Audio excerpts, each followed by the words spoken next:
5, 4, 3.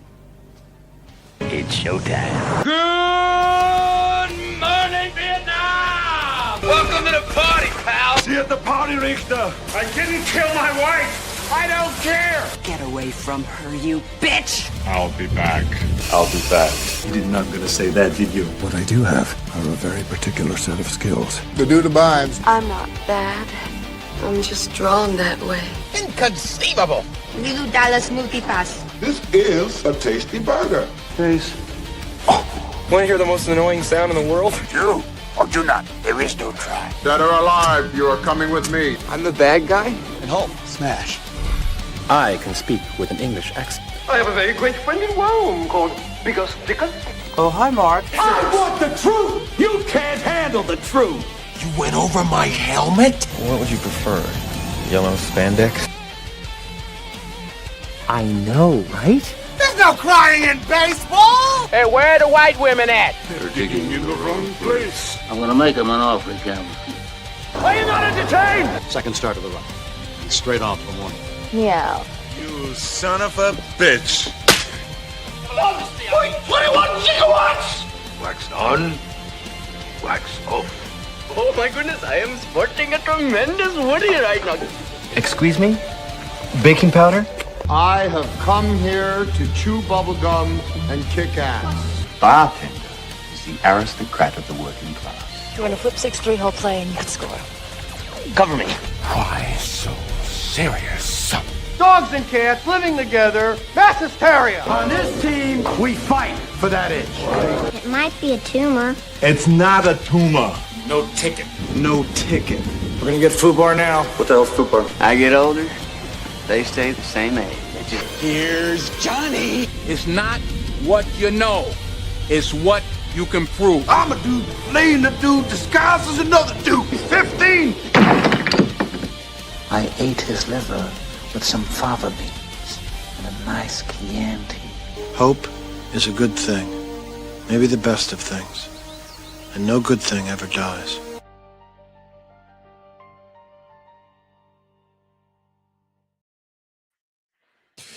Good evening, and welcome to the Reel McCoy. I'm your host, Meffistoe, and always with me, my hero, life mate, all my feelings. How are you, sir? Really good. I had no idea that kids could be puppy chow.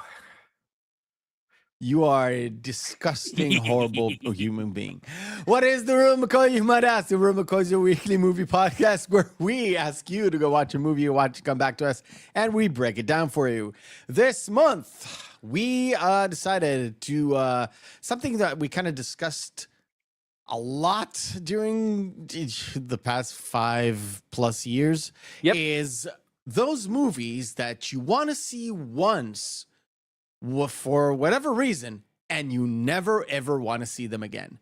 Good, bad, in between, just don't want to watch them again. Now, the idea kind of was there when we talked about Requiem for a Dream. In fact, it was kind of supposed to be one of those movies that month, but we did a little bit of reshuffle, and I think it turned out for the best because, like we said, I would go back to Requiem for a Dream and, in a couple of years, because it's pretty dark and it's not the best, just put on a movie and watch. Yeah. But I would go back to it, and I have a couple of times in the past. So, interestingly enough, All My Feelings, who is always correct and always right to put me in a position where I have to struggle, suggested a few movies for this month. 2 of them will be on. One of them is today, a movie that I have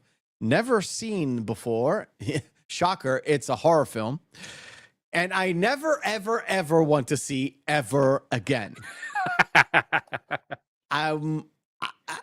Like I told All My Feelings, I'm this close of giving, for the 3rd week in a row, the I hate speech from Roger Ebert, because I hated this movie. However, and this is however that I've kept to myself, this is a very, very good well-made horror film with a take that I wasn't expecting. Yep. I was happy that it didn't go the regular route because it could be very, I wasn't cliche, right? It could have been cliche. Yeah. And it really, really, really tried not to be. And I think it succeeded. So, is it a good movie? Yes. Do I want to see it ever again? No. So that's one and done. But I hated this movie. Personal reasons, we'll get to it once we get into it. So please, all my feelings after this very blatant intro, I would say. Please tell me, how did you find this movie? All the stuff that made you watch it, please. Apart from it being a horror film. Well, that's actually a really great. Honestly, to be completely frank, the reason why I saw it is because I have a Shudder subscription, which is a streaming service in the United States that basically just has, it's all horror film stuff. It's all horror films, anthologies, which oddly enough, I'm so excited about. Anyone in the States, you can get Shudder. You can watch all of Tales from the Crypt on there now. They finally got the licensing rights. So yay. Nice. So let me ask you, this is where you kind of encountered like Barbarian and Smile and Annabelle and a lot of very like independent films, and they make their own, and they actually were one of the main financiers behind this movie as well. I saw that. Yeah, I mean, I wouldn't say financiers, they were distributors, the major distributors of it. Put it that way. Because you said Shudder, and I did see it on the intro, which I normally would have skipped, but I don't know. I was working on something else, and I don't mind putting on like the first the intro to the intro to the intro, which is basically the production, the whatever. So it came across, and I was like, okay. Shudder, because I heard the name. I didn't know it was a streaming service. Yeah. What's so interesting is, by the way, like it was released in very select theaters in the United States, but the next day it was on Shudder streaming, and it popped up as one of the a new movie. I'm like, oh, I'll give it a watch. Okay. And immediately, again, this is not a one and done for me, but I knew it would be a one and done for you. Oh, okay. Because this Train to Busan is a twist on a horror concept. Because again, this is obviously the possession horror, but it's done in a way where it's doing social commentary on COVID because this came out in 2023, and also that time during that time in Argentina, there was in many different areas, especially in rural farm areas, they were using mass pesticides and people were getting sick. And a lot of lands were owned by people that didn't even live in the country. So they were doing mass pesticides. They didn't care about the local population whatsoever. Yeah. So it was that combined with the fact how the entire film builds its own mythos behind it. And how they have their own specialized exorcists and everything. I found it so elaborate and interesting how they could create this own little microcosm of a world in a film that's only 99 minutes, and we only get to see one fraction of a side of it in this very small rural area in Argentina. Could you imagine? Not Argentina, but okay. Sorry. But could you imagine if it spread to in Buenos Aires, if it gotten that far, it would spread so quickly. I want to say that I shudder to think so. To think about it. So it's just a very unique take on a very, very old, essentially an entire subgenre of horror itself, which I found absolutely refreshing. The first time I saw this, I was absolutely blown away. And also too, there is no CGI. There's a little bit, but almost no CGI. Let's get into CGI territory with a little bit of behind the screens. Sound production, take 2. You had to put Vicky and the dog, didn't you? Quick before we get into this, Could you imagine that I knew what I was doing when I put that on the stinger? But I only saw the movie today for the very first time. I made this a week ago. Well, you picked a good scene. The only other one a little bit of a week ago. And then when the scene happened, I was like, oh, shit. Yeah, that's one of the scenes where people watch Perfect. Like, oh, fuck. Also, too, obviously, you know what the poster of it is? No. It is what's her name? Oh, you mean the one on the thumbnail? I know what the one on the thumbnail is. Yeah, it's the wife putting the axe in her face. Yes, because there is a very, very, very tame one, which is just the car with the horizon. Yes, yeah. Well, there's one with the there's also another one with there's a giant hand that's pointing downward. Didn't see that one, but yeah, okay. So there are 3 in total, but the one that was the one that the poster that if we were to do the poster quiz, missing marquee, that would be the one is her holding the axe about to hit herself in the face with it. That one is in the it's in the library now. Yeah. I have to say. It will come up surprisingly somewhere in the future, probably. But yes, I agree. I saw it and I was like, I think I've seen this one before. Hint, it will be the one that I've seen before is on the missing marquee. Okay. Interestingly enough. Okay, behind the screens is where we turn to both of us and get the lowdown on everything that is behind the scenes, production-wise, all that good stuff. Sir, you have the floor. Now we'll fill in the gaps. Really the only notes I want to talk about is first and foremost, I know how you have the picture of Vicky and the puppy. The dog was actually the worst actor in the entire film because apparently the dog was so just the kindest dog and just lazy as shit, and he just would not hit his cues. Yeah, that's like note number 27. Yeah. Let's start at the beginning, okay? Okay. So, Mr. Demián Rugna, a very difficult name to pronounce. He actually started working on the script, again, depending on where you look, either at the end of 2018 or the start of 2019.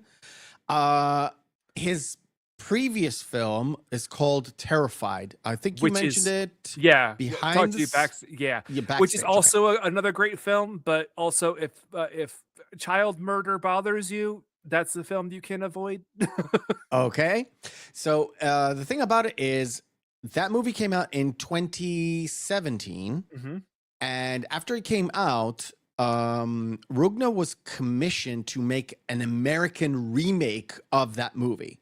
Yes. So instead of not dubbing, but putting subtitles and just releasing it as a full-on Spanish-speaking movie, the movie did so well in, I think, international festivals. It got like critical acclaim rather than just commercial. Same with this film as well. Yeah. Yeah. Okay. So I didn't see what American studio was working on it, but it had some sort of an American studio backing to it. I do believe this was one of the first projects that A24 was going to pick up in their okay. Yeah. Sounds about right. So he was starting to work on an American remake of Terrified, but it was canceled at some point.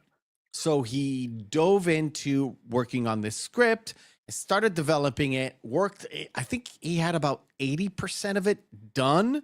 Yeah. Oh, I was going to say, just as an aside, I'm glad they did not do that because that happened to a film we're going to talk about in a couple of weeks. And the adaptation that they made for the Western market is so much worse than the original. Oh yeah, I know. That's why we're doing the original. Yes, exactly. So, he sort of was working on getting finance and all that stuff, and then of course pandemic hit, 2020. Mhm. Once the pandemic hit, there were, of course, some changes to the story. Not a lot, because the sort of like the main theme was the one that you mentioned with the pesticides, was sort of that main theme, and going off that into an unconventional possession story, Yeah. and then incorporating all the COVID stuff, I would say which also changes it a little bit. Yeah, I would say also too the clear condemnation that he is making it, well, making very broad commentary upon how different classes are treated in Argentina. Yes. Yeah, which Yes. is very prevalent in the movie. Yes. Now, the thing about it is, Rugna, because he wanted to step away from your usual Hollywood / Catholic Church type narrative, not that the Catholic Church and Hollywood go together, but when Hollywood portrays a possession story, they sort of lean on the Catholic kind of dogmatic thing about, exorcism and all that stuff. And this is why, in this world that he built, that he really doesn't tell you much about, has no churches. It is just those 7 rules. Yeah, in fact, there's that full condemnation. Even Pedro says the church is dead. Yeah, church is dead. Yeah. Again, it's sort of like condemnation, but also really trying to break away from your typical. And look, Argentina is one of those South American countries that are very, very Catholic. Yes. Yep. So very, he very much really so. wanted to distance himself from that. Plus, he was adamant on not doing a Hollywood, not a Hollywood story, but he really wanted his independence, and he really wanted to go as farther away that he can to tell his own story. Oh Yeah, my God, he did. Well, Oh my he God. very much really wanted that. So any kind of the commentary that he was making about the Argentinian people at the time, he wanted that to be prevalent so that the local audience would love it as much as the international audience would. So he got what he wanted, which I give him the most credit for. Well, 'Cause he he got stuck to half. his vision. He Well, got half. Yeah. Argentina has not shown the movie at all. At all. I'm not Until a much later date. Much later date, which I am not surprised by, because we'll talk about all the restrictions he had to go through with working with we'll with the get to that in a Argentinian government. moment. So yeah. We'll get to that in a moment. So cinematically, to go along with that, most of the movie was shot actually in the daylight, not really at night. Yes. And that was on purpose, because in the daylight, in rural, outside of Buenos Aires, there's no one around. Literally, there's tons of roads that you can film, and there's nobody there throughout the day, which is great, because he was going for exactly that, because the whole purpose is the fact that there's planes, and there's no really a place to hide. Correct. Which is also intensifies the stress levels that the characters are going through. All on purpose. Now, with the casting, Ezequiel Rodríguez, who plays Pedro. Mhm. Now, he was an actor that was primarily known for lighter projects, softer projects, mostly working with like Latin American Disney or those types of those types of films. Now, the thing about it is, he got an audition tape, right, of Ezequiel, and he watched him perform one of the more like darkest moments of the sort of. He didn't get the whole script; he got like pieces of it. So he acted them out, and he thought he can really go deep with like how like crazy and angry and sad he is. And he was really impressed of the man who literally does Disney for his day-to-day job. Yeah. And he immediately hired him. just based upon that.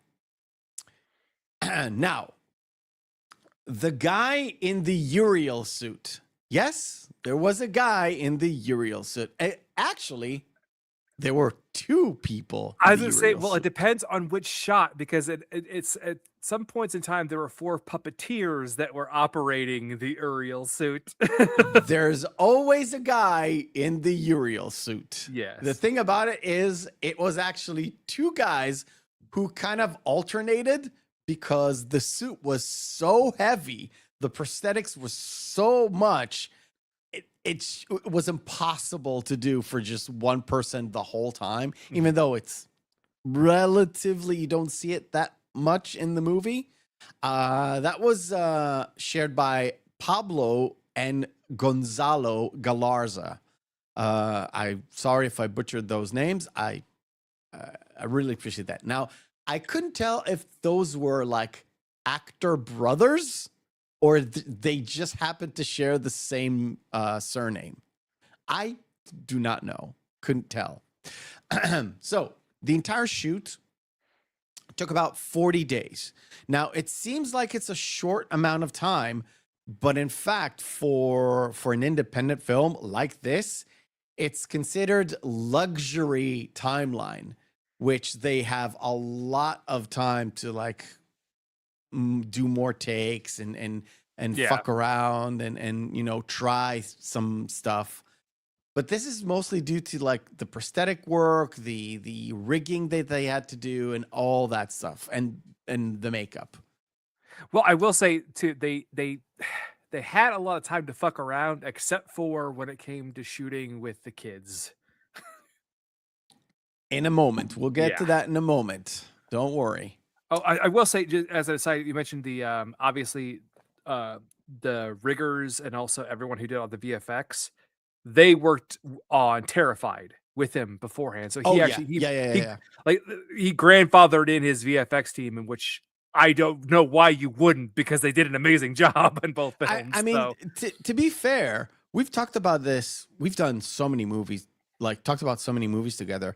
There are directors or director writers that have their own crew, their cinematographer, their makeup artist, their wardrobe their guy or gal, whatever, right? Mm-hmm. And they love to work with those people. And sometimes it works like a charm and like magic happens. And sometimes there's a lot of arguments and, you know, stuff gets flown around and all that stuff. But you know what? Let's talk about the kids. Rugna had to work with really, really strict guidelines, as you mentioned. In some ways, the Argentinian guidelines are even more strict than the Hollywood ones. Very, very much so, because they can. It was only like 4 hours a day was the maximum, I believe. Honestly, I couldn't find the hours, but all I know is they have really restrict hours, way less than 8 hours, your typical work hour, like weekday 8 hour thing. Yeah. That's way less. I just couldn't tell if it's 4, if it's 6, I don't know. Well, it's also mandated too that even parental consent is not authorization to have them work for longer hours. Yeah, that's a big thing. And there's another one of those consents that is coming up in a bit. But also in a movie like this, you are limited by the amount of violence and or gore that the kids should see. So that's a different kind of guideline that you have to like play around with. I love that you bring that up. Or horror film like this.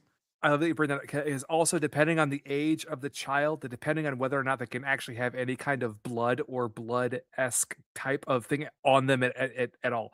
Because at the end, you know how the demon child at the end of the movie kind of looks a little bit off, like the blood doesn't look right. Yes. They had to fix that in post because they had to paint him blue because he was too young in order to have blood on him. Also, it was kind of obvious that he's wearing flesh-colored underpants. Yes. But not like regular pants, sort of like fat swimming trunks of old. Correct. Mm-hmm. Remember, like it's not like a banana hammock thing. It is, but it isn't. It's like I would say like granny panties, which they're a little too big in terms of cut, not in terms of. In a way, they're kind of the same thing that they the on the front side that they use when it comes to sex scenes in films. Yes, yeah. So it's like to protect the modesty of the child. But they needed him to be essentially looking naked, filled with gore and shit and blood. Yeah, because he's a fucking demon. What does he care? He's not a demon. He is he is the one. He is Azazel. He is Lucifer. Or is he Beelzebub? I don't know. Grandma, stop naming them. He is essentially Mephisto. Yeah, Mephisto. Or hey. What are you like quaint, Beetlejuice? Is that where you came from? Is this your origin Just story? don't say it 3 times. I'm banging you. So the thing about it, and you mentioned parental approval. Rugna gave the script to all the parents of the kids who were up for the role for them to approve.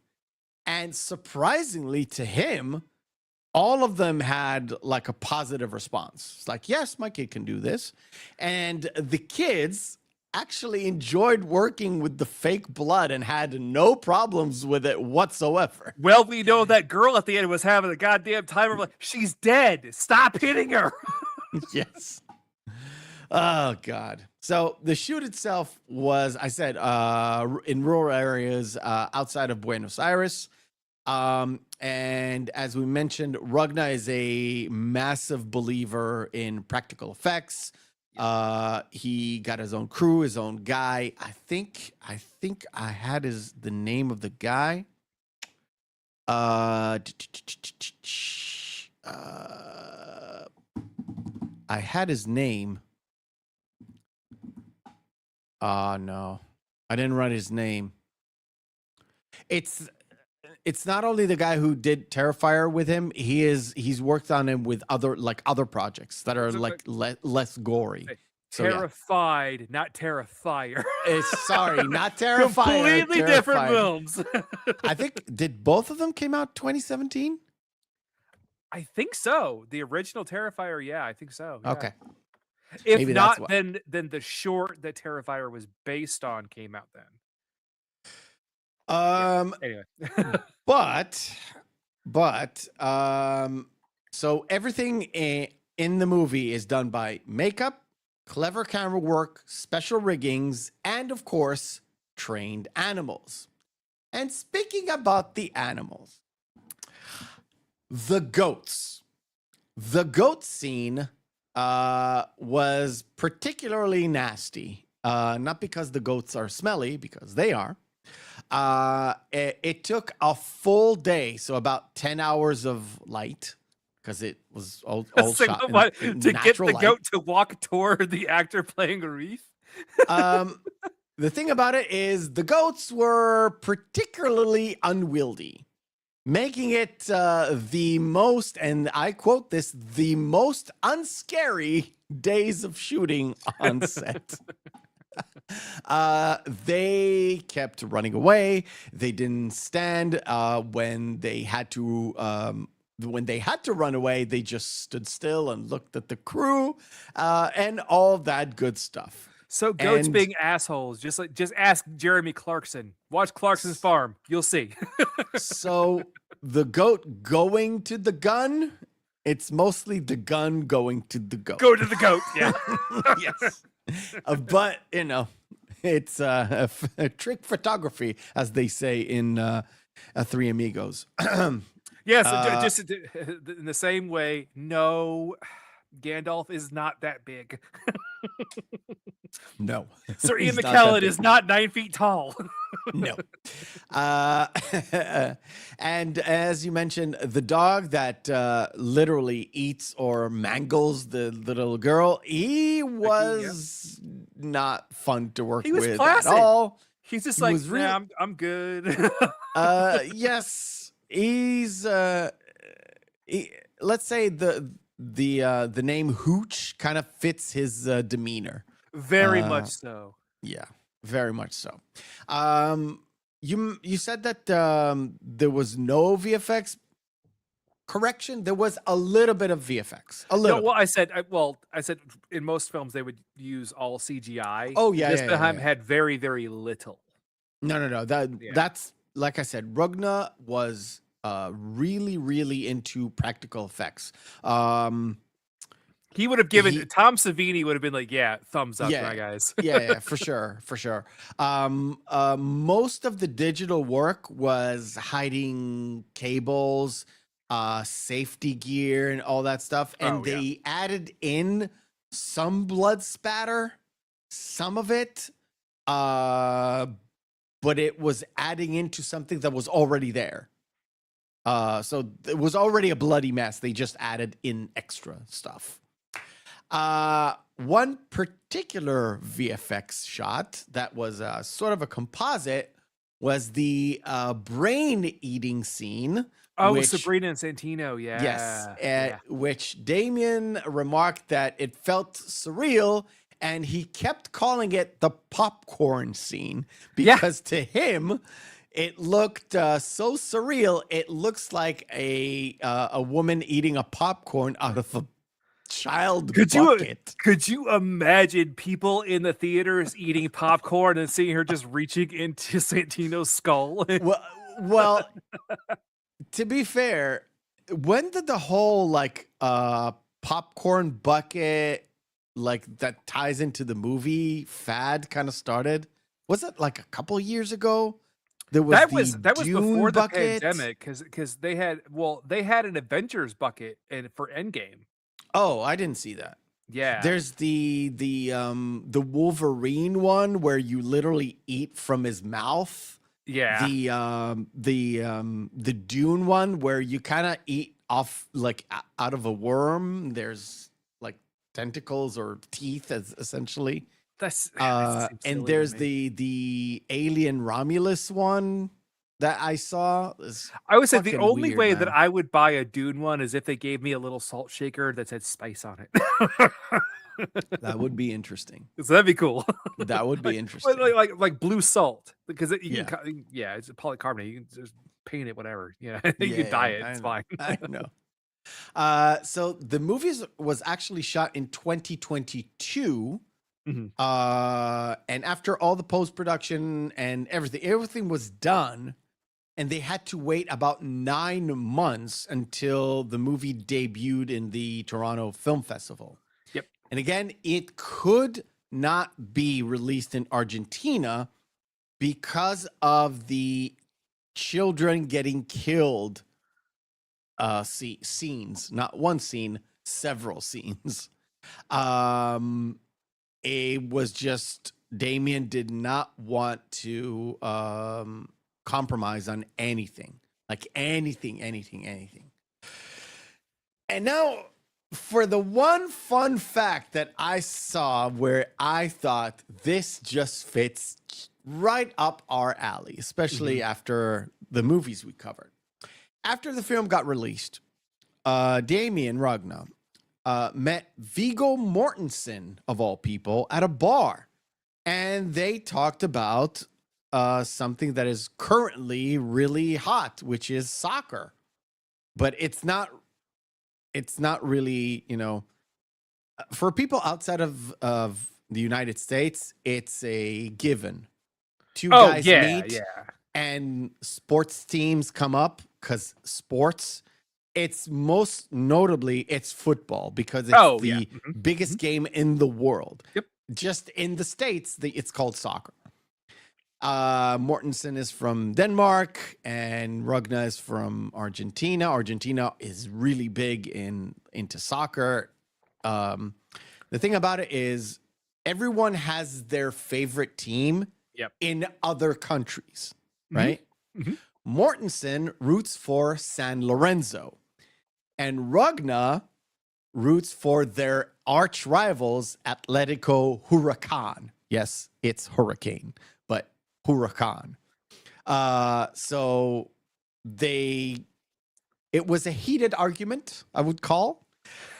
And then when Rugna got back to his hotel room, he kicked himself later because he didn't even mention to Mortensen that The Road, the movie The Road, was heavily inspired this movie. Yep. And he did not mention it to Vigo at all.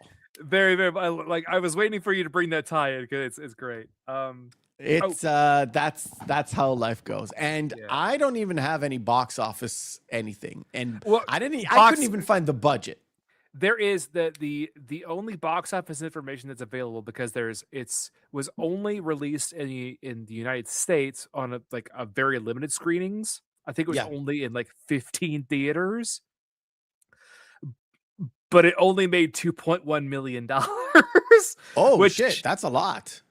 But the thing is, with the Shutter rights and all of the acclaim that the film has gotten, he's set up to make several other films after this. So I did see that people were asking for a sequel. Doesn't need a sequel. This movie needs a sequel. Nope. I think it has the absolute perfect ending, and oh boy, this ending is a downer. Yes. Just and like Rugna even said that he has no problems with making a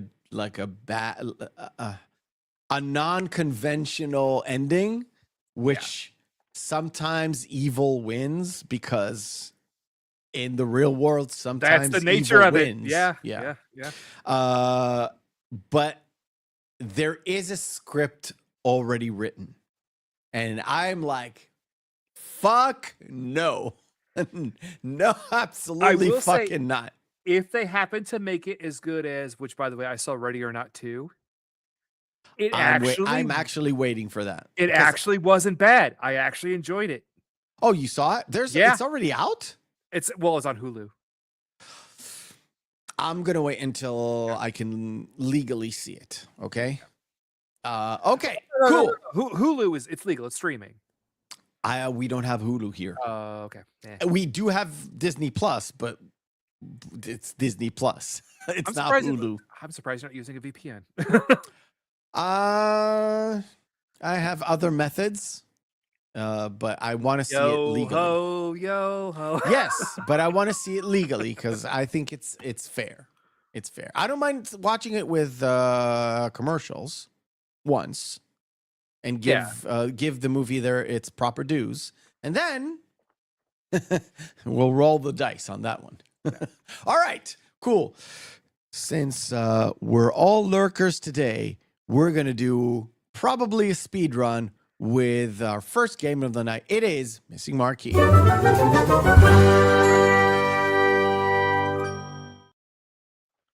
Missing Marquee is where we take 10 posters of movies, have their text written off, we display them, and you guys in the chat, and of course, all my feelings right here, will have to guess which movie this is. Oh, shit. Okay, now I have to be curious of which one it is.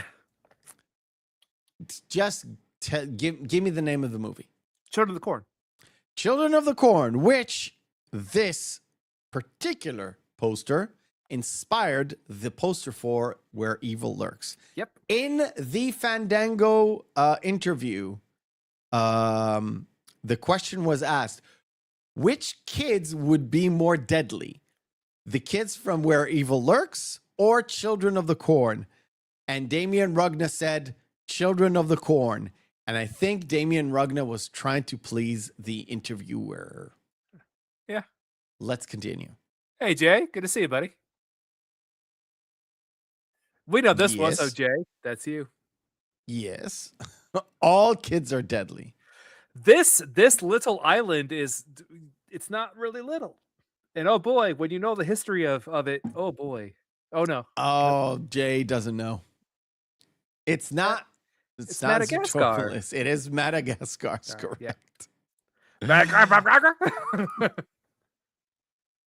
Okay, which one is it? You can tell by the poster. Because Harry Potter is not in it. This is? Is this 3? This is 1. 1? Yes. Okay. Huh. Because Isla Fisher is right there. That's how you know. Plus the French chick. She's not in the other movies. I don't remember her at all anyway. So what is this movie? Well, Now You See Me. Yeah. Now You See Me, but not 2. Just the original, yeah. Okay. Just not. So we're going off base one. So this is just the Expendables then. This is the Expendables is correct. Okay. Well, also, it's number 1 because Jet Li is there. I mean, the Goonies, duh. I mean, The Goonies is correct. I told you it's a speed run. You haven't seen this movie yet after 4 years. Still haven't. I think this poster came out a year into.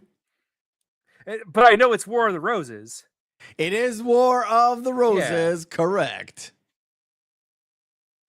Oh no, I love Colin Farrell, and he fucked this one so up. Oh man. Remember I told you Colin Farrell to me is a hit or miss? This one, oh shit. Was such a giant miss, and then after that he made In Bruges, which was amazing. What can I say? It's Alexander. Oh, I'm drawing a blank. I hated Kate Blanchett in this. I think she's horribly miscast in this movie. It's I'm drawing a blank. Fun movie. It's a fun movie. Jay, you got me, buddy? Nobody's got this? It's a pretty fun movie. They kept like dressing up and doing stuff. Oh, nobody knows? This is Gambit. Gambit doesn't know. This is it's not Bandits. Bandits. I'm thinking like whenever I see anybody wearing a Kangol hat and it's not Samuel L. Jackson, it throws me off. I mean, come on, everybody knows this one. Jay was here when we covered this movie. Now, I told him told it to him last week because I don't check view numbers. I really don't. But the episode we did with Basic Instinct was one of the most viewed episodes ever.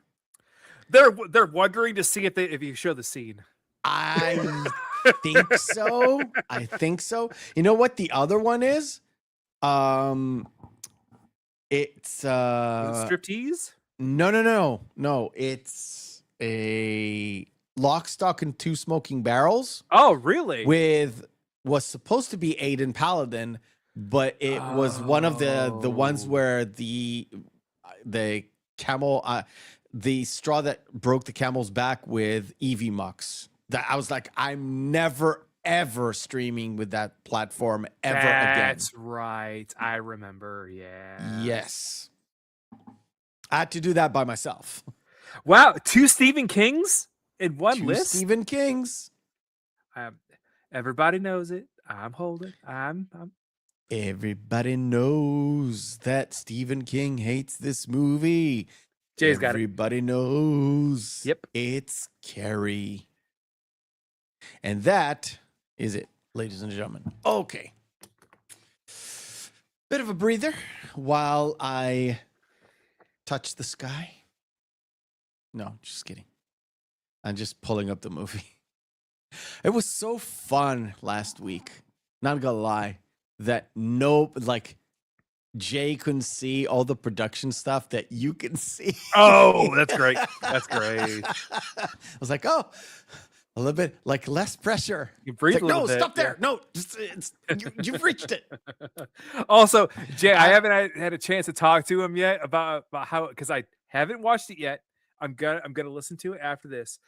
But I wanted to get misinterpretation about how it went because I'm like, I know Swim Fan is wild. Let me sum up that movie for you.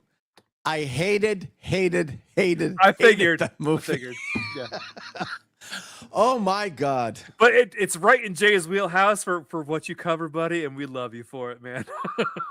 Oh my God. It's worth the watch. The movie or the show? The show, yes. The movie, I don't think so. All right. So to be fair, this entire intro, up until the point where they go out and seek for, we'll call him the professional, or essentially the exorcist, right? Yeah. Well, good. Just to simplify everything, I did not know where to bury myself because this was so off kilter, and this is something deliberate. Because let's discuss this.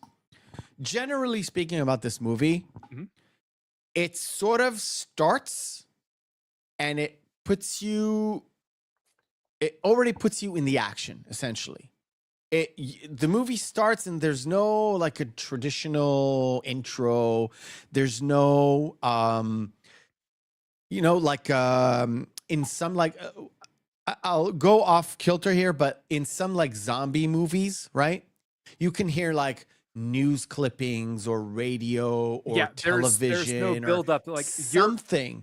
It's like again, as you mentioned, how he kicked himself about how he kind of screwed up the conversation with Viggo Mortensen because of the road. Because this is it, like you're already in kind of the apocalypse. Yes, like, you're living in it. You just don't know. It felt like immediately something was going on. Yep. But it's not your typical, oh, we're just cool. Because at first, and this is like my first impression, I didn't know if they're living in the house or robbing the house while people were not there. That was like my first impression. Because first of all, they have guns. Second of all, I didn't just know opens what with just gunfire too. So like you're just set on alarm, or it's like, what is going on? And they're like, oh, we'll check it out in the morning. Yeah, okay. And Jimmy or Jaime's, essentially it's the same name.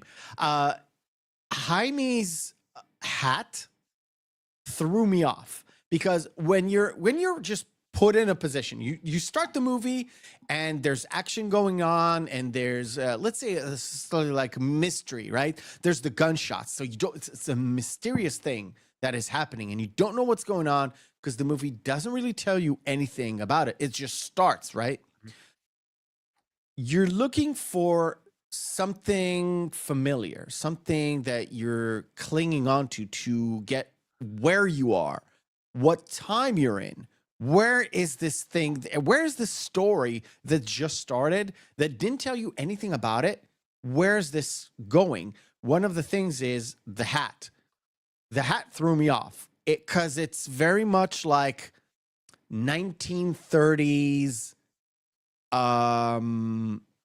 Spain Civil War to me. This is something that's my personal experience for movies I've seen. Oh, this is the type of hat you see. And I was trying to figure out, you're listening to essentially a foreign film, right? It's not in your native language, or if you're culturally listening to English, you're trying to see where is this taking place, right? Is it Spain? Is it Mexico? Where is it? Because I couldn't tell until they reached, I think it was the school that had the Argentinian flag. That's where I knew, oh, I know we're in Argentina.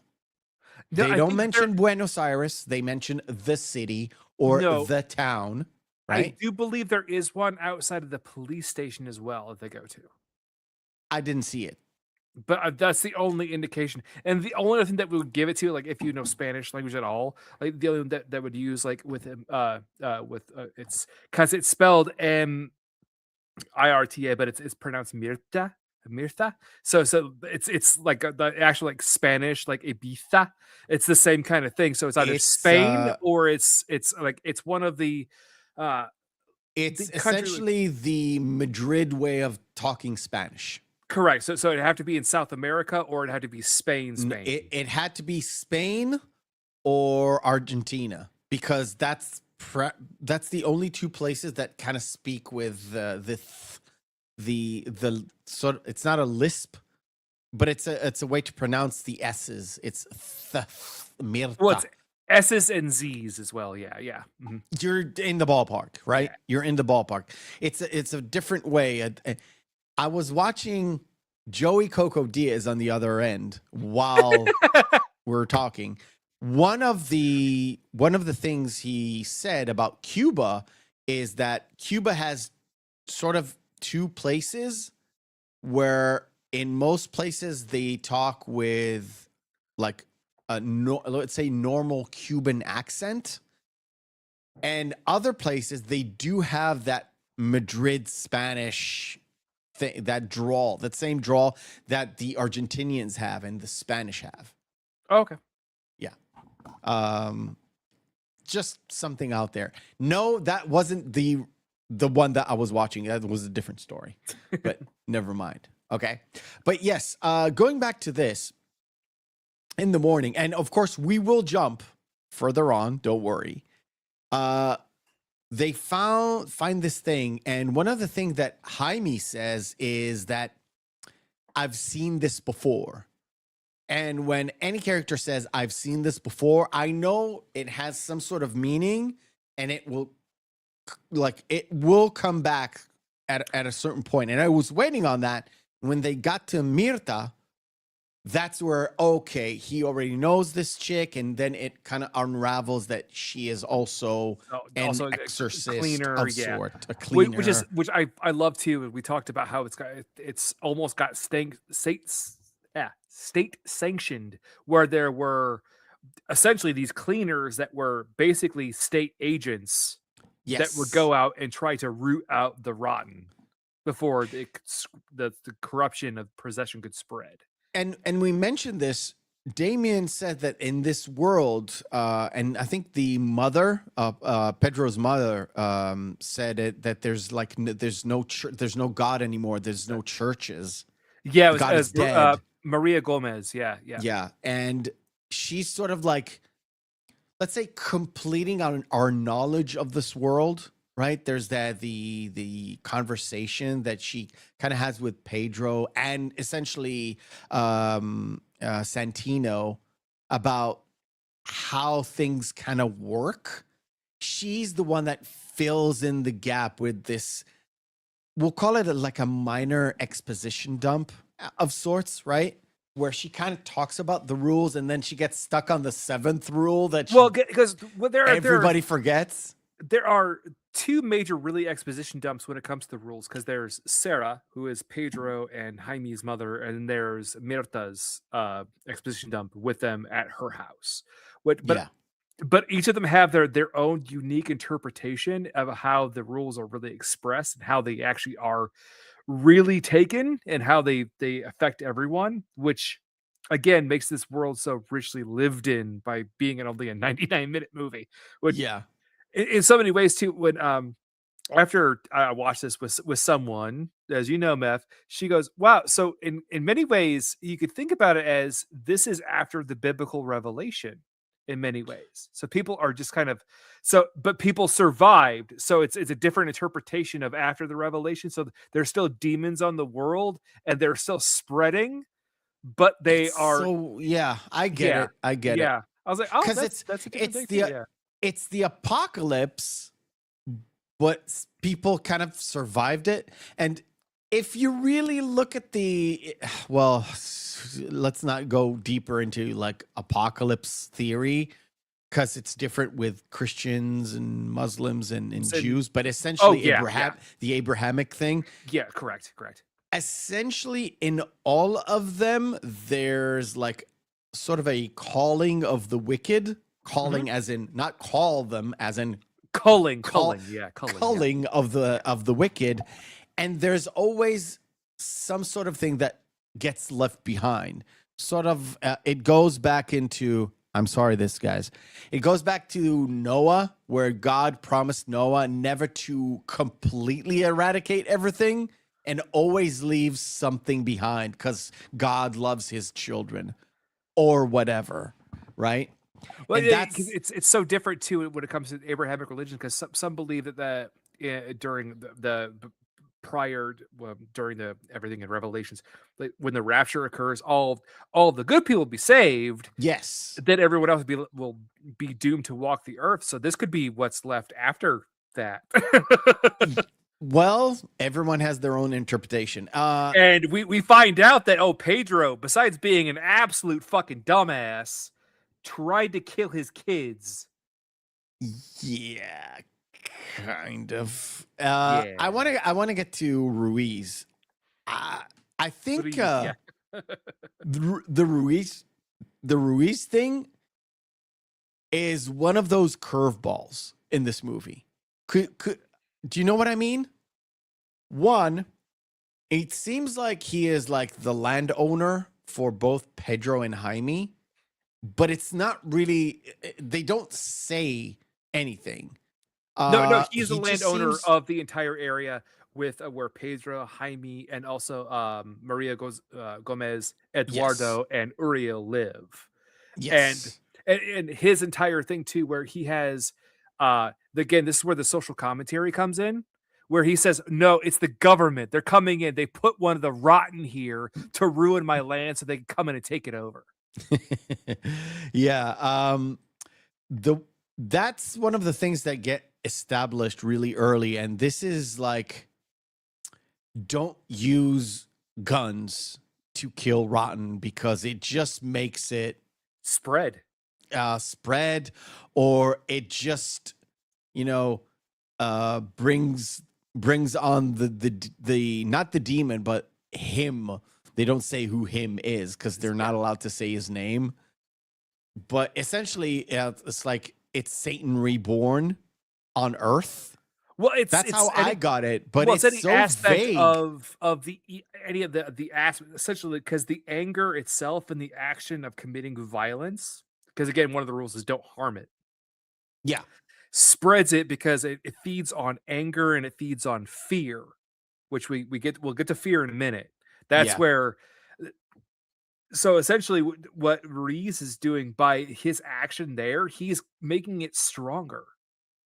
Oh yeah, for sure. And there's the moment where they're like traveling and going. It's like, oh, we've been through like 300 kilometers. That's a lot, by the way.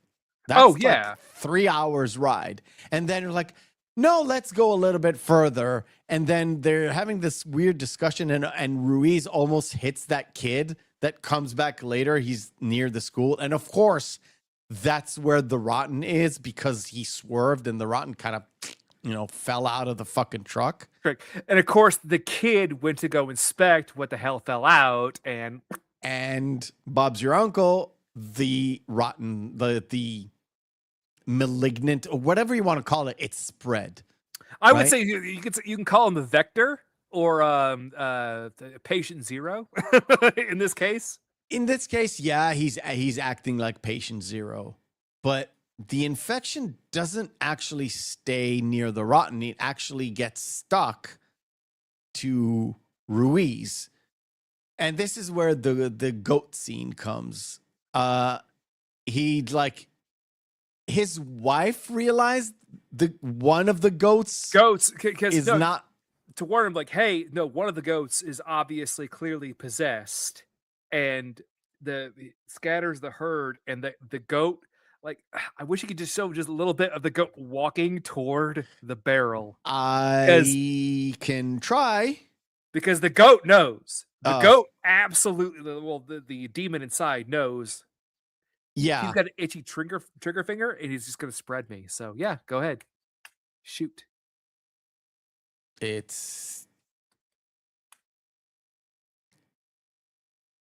I can't show more than this. I will get taken down. Essentially, the goat literally moves towards Ruiz. And it puts its head directly at the end of the barrel. At the end of the barrel. And Ruiz knows he shouldn't shoot. And at the moment, you kind of think like, okay, he is not going to shoot. His wife gets possessed? No, I think he gets startled. He gets startled, and then he accidentally fires. I think his wife hits him, and then he fires. No. He fires. Then the wife, Mina, knows the fact that, hey, it's going to spread. So she kills him with an axe, and then she brutally murders herself with the axe. The thing about it is she brought the axe so they would kill the goat, but not with firearms. Correct. And of course, the goat is like, Come on. Kill me now. Do it, you pussy. Do it. You pussy. I'm only because you have to remember concentrating on this because this is the moment. Like so far in the movie, you have some, fucked up things a little bit, but it's within the suspense rather than just full on horror. You got a little bit of body horror with like snot and shit that comes off of Uriel. And also the cleaner's body that was bisected that was left in the woods. Yeah, but it's not to the point of all full on blast. And then of course Ruiz shoots, and his wife goes nutsoid. Well, that's the moment. To be fair, she did the right thing because she wasn't possessed. No. I think I can show this. So she's like, fuck that noise. I'm going to hit my husband in the head. So you can see the aftermath. Yeah. Yeah. And then, of course, she proceeds to ram her own head in the axe in order for the thing not to spread. The thing is, she does it 5 times. It's a little excessive. Oh, yeah. Now, at this point, I wasn't really sure if she was possessed or she was so adamant on not living any more life with Ruiz. I wouldn't want to live with him at all. But okay, I'm not Argentinian or whatever. She knew for a fact that now it was going to spread and it was going to get her. And also she's pregnant, so it was going to get her baby. Yes. So it's like, no, just end it. Just end it. And she just ended it 5 times. Well, Scotty, I love you, buddy. That's a take. It shows women are shit at killing themselves. Oh no. She did a great job killing herself. That is a real hardcore way to go. Oh, she went, if you're categorizing it as a man thing or a woman thing, she manned up and hit herself with the axe. She's got the biggest 5 fucking times. Everybody. She did not take pills and go to sleep. I kept thinking of like the entire time. Well, the first time I watched it, like, why did you just go for the shotgun? No firearms. No, but she was killing herself before she got infected. Dude, she can't have PMS. She was with child. She's his baby. She had the baby. She has baby. She doesn't have PMS. She has baby MS. I mean, not she baby has MS. Postpartum depression. Is that it? Yes. Then of course, the two, both Pedro and Jaime, in the evening, they get a knock on the door, and of course it's Uriel's brother, and Eduardo. They don't want him to go in the house at all. And they even take his like 38 from him. It's like, do you have a gun? It's like, yeah, I've got a 38. Give me the 38. It's like, I don't trust you. You sleep outside. You're not getting into this fucking house. And here is they already know. Here is where I have by far the biggest fucking issue with this. And I know Pedro is a fucking moron. But he goes to Sabrina's. Yes. Wearing the same clothes to burn them. Why didn't you burn them before you went there to get your kids? And as soon as that happens, the dog gets possessed. Time. Yeah. Yes. Which, by the way, had to be the worst thing because she obviously has a restraining order on him because I think, too, the backstory with Pedro shows the real history of what happened before, because apparently like they knew about the rotten, and I think that's why he tried to kill himself and his kids by plugging the heater in the house. Yeah. And obviously the court gave the wife custody because yeah, you tried to kill your kids. You can't have them anymore. Duh. Yeah, kind of. But of course, I cannot show the actual scene, and this is the scene where I stopped, and I would say you could pause right before he's about to maul Vicky just to have like see how they were sitting so close together. Where No. Oh, We will not do that. Oh no. This is the moment where I yelled your actual name, and I told you, man. I said in my Cartman voice, "Fuck you." Yep. And I had to wait about 10 minutes before I continue watching this movie. I told you, man. It was almost a situation just like we had at the very beginning with I'm thinking about ending things. Where I was thinking about ending the movie right there and then. And I was like, no. This is a Saturday morning and it's 9 a.m. I'm trying to do things like, I don't know, enjoy myself and eat breakfast. That breakfast went into the garbage. I'm not lying. That breakfast went into the garbage. Luckily, it was a cupcake from last night, so it's not a real big loss. Plus, I shouldn't eat like sweets in the morning. Hey, think about it this way: I'm helping your diet. It was my brother's it's my brother's like pre-birthday because it's not his birthday yet, but it's the weekend and whatever. Gotcha. I was like, fuck this. I put it on, continued watching. And this entire scene, again, the Ruiz scene was a curveball. You know why? Because you don't know who's the main character except for Pedro and Jaime. Correct. Because you do see Pedro and Jaime, and then it moves to sort of Ruiz and his sort of way of thinking, going back into the house, and then, you know, almost shooting Uriel and then coming out and like he's not even eating his dinner. Like he's got, did you see the massive steak? Oh yeah. Well, that and all the PTSD that he's already going through already. Like, yes. Nope. And it was like, okay. And then when it happens, that's a full curveball. Now, as a first-time viewer, you do not know what to expect, especially when he goes into the house, everybody's yelling. He's taking off his, I'm talking about Pedro. His clothes in front of like Leo is Leonardo, the other guy. Like Leo, the next husband. The stepdad or Vicky's dad. Yeah. And you're like, what? And because the movie doesn't tell you anything, you don't know who Vicky is. You know, there's another kid upstairs, like yeah. Sleeping. You don't know he's autistic. You don't know anything. Yeah. And then of course, and it's like, can Vicky come? And Pedro says, yeah, you can bring her along. Well, she even mentioned like, can I breed the dog? Yeah, of course. Yeah. Before it happens.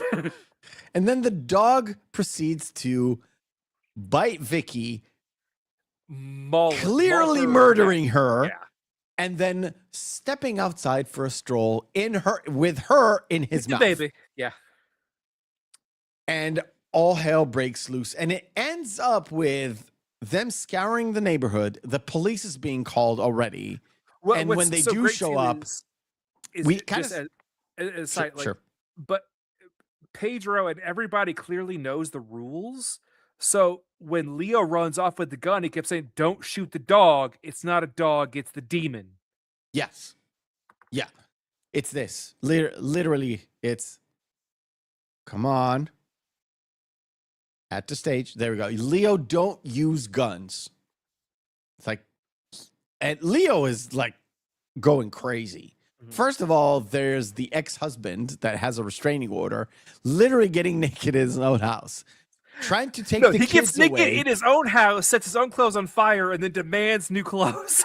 There's the one of the criticisms I have for this is I'm missing the music in the background, the Hans Zimmer one note stress inducer. Oh, like the big, the entire scene in terms of score is quiet.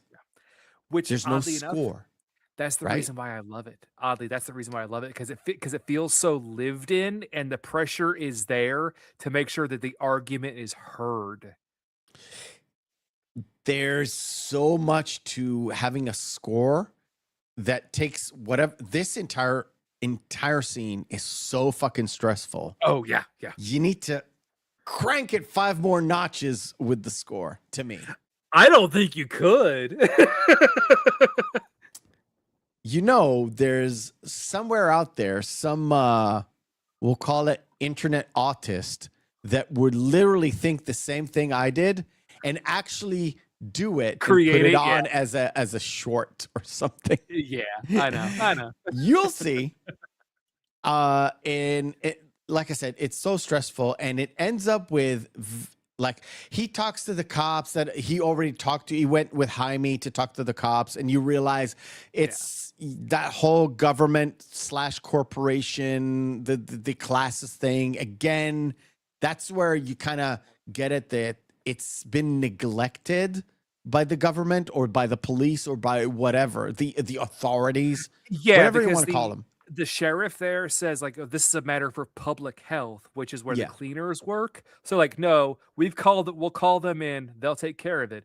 It's not our problem. Yeah. Then when he tells the cops, no, the dog bit the kid and ran away with it, they get involved then because they think it's a domestic issue. It's a domestic abuse. It's not a demon issue. They're already they're already thinking about him, not fucking... because they already know, like, well, you tried to kill your kids before. Like, what are you doing here? You're not supposed to be around your ex-wife. So anyway, second curveball, and this is where literally there's a little bit of blood VFX here. He fucking shoots the dog twice on camera, twice. Yep. And to be fair, there's a moment where there is a moment at the very start when they go out and look for the body or what happened.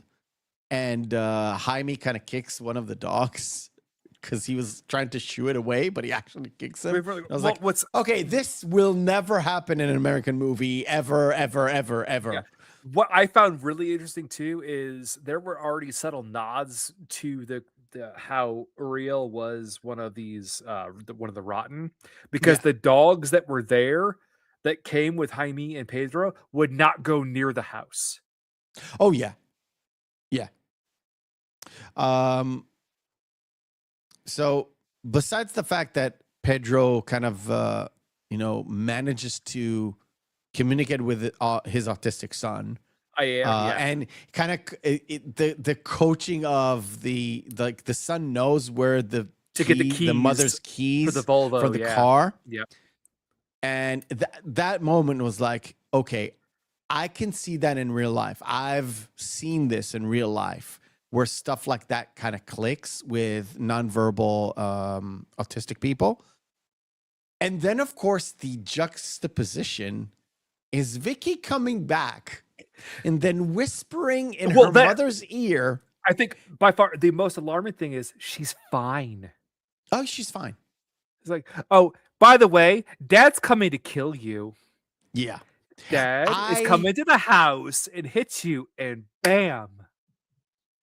Again, always when you don't expect it, things just happen, and it's so fast and it's so immediate. You can't even take a breath. Mm-hmm. You can't even fucking take a breath, because as soon as Pedro leaves, that's where Liam fucking destroys. He kills both of them, right? Yep. He essentially kills. He runs and he hits Sabrina. But Vicky is the possessed kind of like doll-esque because she's dancing. Oh yeah. But it didn't surprise me. It didn't surprise me that she lived through it, because when he hits both of them, yet everybody looked at this scene and the Vicky is just there, there as if nothing happened. Holy shit. Oh, the horror cat dad. Yes, you are welcome in, buddy. Yeah, I thought the same kind of thing, but I didn't put two and two together until the dog bites Vicky. Because I was like, if the taint is on the clothes, then the taint is on the dog, and they've already said that the dogs go crazy near the rotten, and I was like, fuck, the dog has it now. And again, what's so funny too is because we don't know the full rules yet, because Sarah, the grandma, gets them later. But said like animals are the most easily influenced first off. And, yeah. Which, by the way, is Sarah not the most quintessential grandma? Oh, she's abuela. Yeah, she is. She is like, it's so nonchalant when they have that conversation. And she asks about Sabrina and why the kids are there. It's like, didn't she like took a restraining order against you? And aren't the kids supposed to be in school? With this? And like, why are you driving her car? But then, of course, kind of Santino is the one where he asks about this and that and the other, and she kind of divulges all the rules. But she does so in the most grandmotherly way. Of course, she has to make it a song. Yes, of course. And like I said, as soon as she did that, it was like, yeah, she ain't up until now, nobody that I liked survived. She is dead. Oh yeah, I don't know how, when, or why this grandma ain't no fucking way she's walking out alive from this movie. I'm actually surprised that Jaime stayed alive. Survived? Yeah. Well, because I remember the first time I saw this it was almost 3 years ago. When Jaime was back at the ranch waiting for Pedro to show up, I was surprised because I'm like, I would have thought he would have gotten possessed because after he hit Sabrina, it's an easy transfer, right? Yeah, I thought so too. I was surprised that they split up. That was a choice because I don't think Jaime had a lot to do. Like the character, he facilitates them going into Mirta, but that's because they already have like a prior relationship where. Correct. Yeah. Again, it's really weird. He seems way younger than her, yet he is presented as old as Pedro. But I don't know, maybe because he doesn't have a lot of like white in his hair or something. I don't know what it is, but it seems like Mirta is like at least 10 years his senior, at least. Well, it could be that he maybe has a thing for older ladies because it is very explicit that he and Sabrina had an affair. Sabrina, I don't know. They say it only once, but you know what? I couldn't believe it. Oh, I could. Oh, I definitely could. And you know what? To be honest, I think Santino was his kid. Was Jaime's kid? Yeah. And that's the reason why he got so pissed off and pinned her to the tree.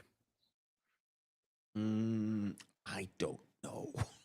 I think that's the case. There's so much that you can like. This movie lets you fill in the gaps a lot. Yeah. A lot. That's why I don't think a sequel is good for this. No. What happens with these movies, especially horror movies, but not only, in movies that are like a bit surreal, open-ended, not a lot of information is, filled in. if you fill in like sequels tend to fill in those gaps where it was left open in the original film. Yeah. And that's what tanks the sequel. It's not as mysterious, or it can't be groundbreaking because the ground has already been broken. Yeah. Right. As soon as and again, we think the only horror film that actually deviated from that was one we already covered. That's right. Friday the 13th Part 2. Yeah. Yep. Exactly. But that's a whole different swerve, right?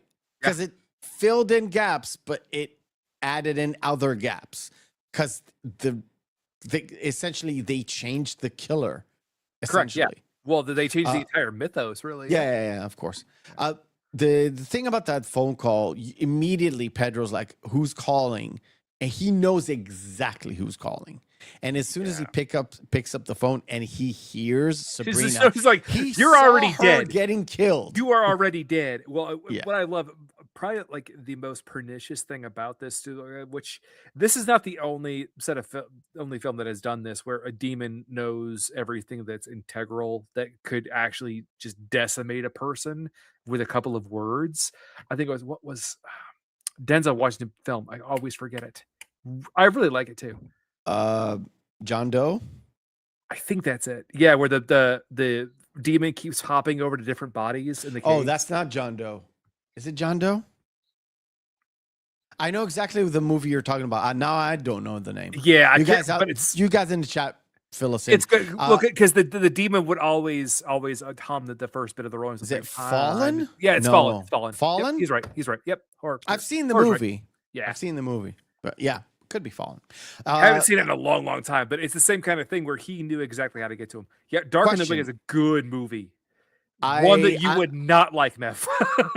Look, I'm not a horror connoisseur by any means, not even a little bit. Mm-hmm. There are plenty of horror films that I would absolutely fucking hate because I don't like the genre. It needs to be like Ready or Not kind of thing, where that's why I try to curate the list as much as I can.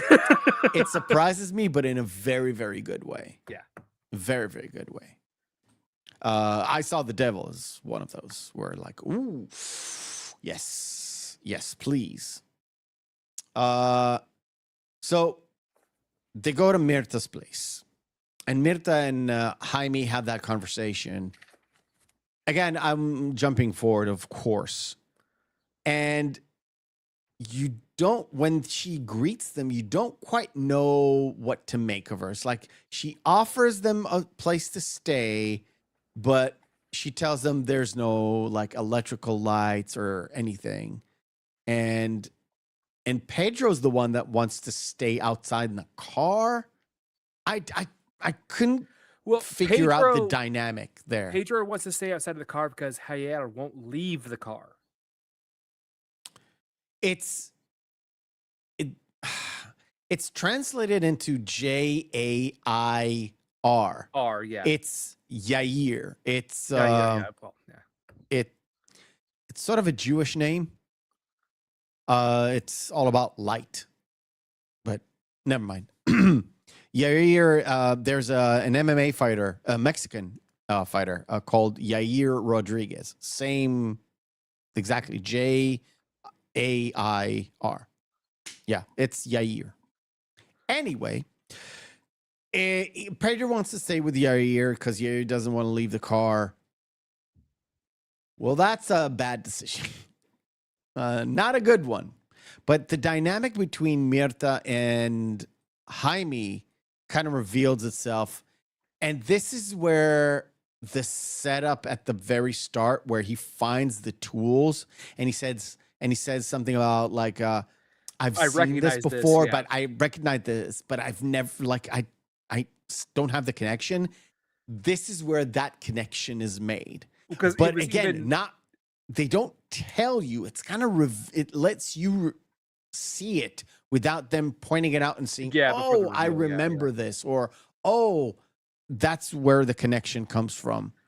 Well, and just to be fair too, there wasn't just a throwaway line because they're literally that night after they take care of Uriel's body, he has that tool and he's looking at it by the fireplace. Like he's dealing with something like, I know this from somewhere. I just can't quite place it.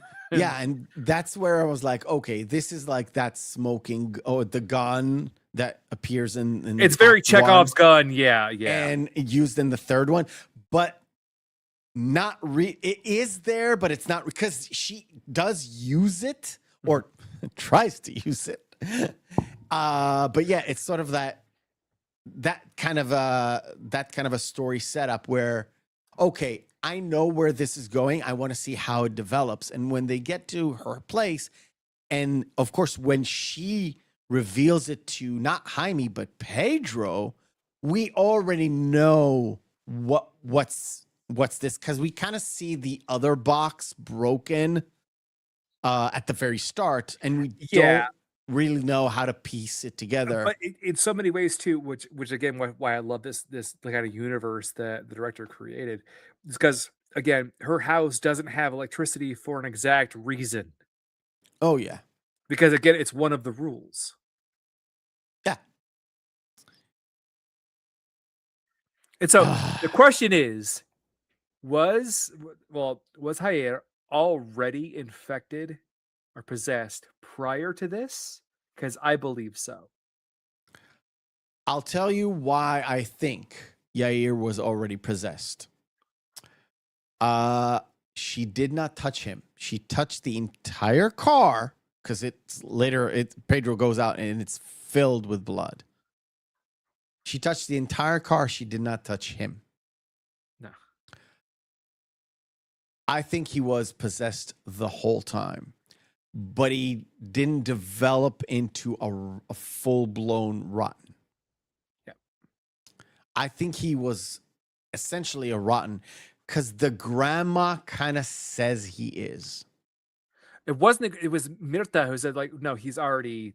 That's right. That's right. Because his hands were turned around. Because that's what they do with people that are like him. Because they can't figure out how their mind works.